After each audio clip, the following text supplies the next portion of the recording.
Quand j'ai appris à écrire à l'école, je me suis dit, mais les mots, ça sert à raconter des histoires. Ça sert à faire rêver, à faire rire, à faire vibrer. Et puis ça voyage, ça va voyager à mon insu. Donc je vais raconter des histoires qui seront publiées. Je toucherai comme ça, sans le savoir, des gens partout, sans avoir besoin de bouger. Et en plus, ça me rapportera de l'argent. Donc c'est le plus beau métier du monde. Pourquoi faire autre chose ?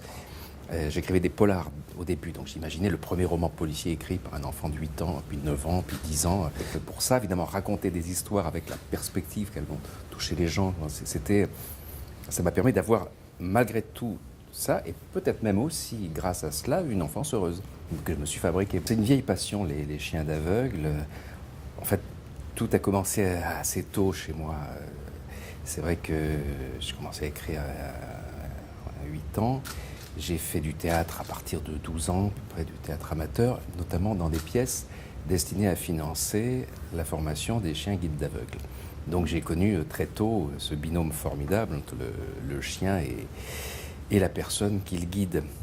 Tout à coup, votre enjeu est que quelqu'un qui vous émeut, qui vous est cher, aille mieux. Et que là, tout à coup, vous vous remettez en mobilisation, en phase active au service de cette personne.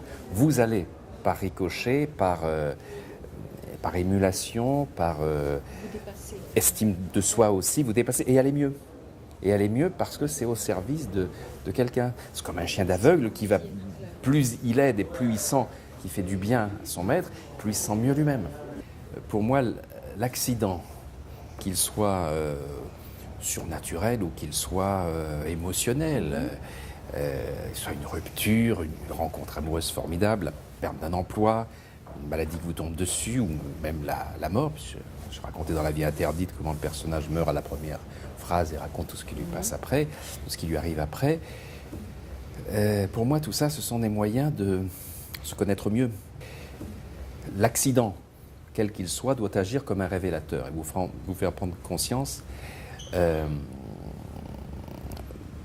de votre identité profonde, de votre potentiel et des limites que vous pouvez franchir.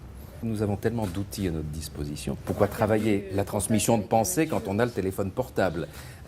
C'est la possession de l'outil, évidemment, rend facultative des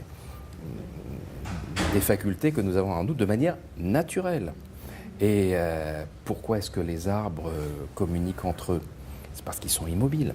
Et on a prouvé aujourd'hui scientifiquement la manière dont ils communiquent, les informations qu'ils s'envoient, par des ondes électromagnétiques et par un gaz simple qui s'appelle l'éthylène, qui envoie des messages essentiellement d'alerte, d'information, attention, danger, prédateur.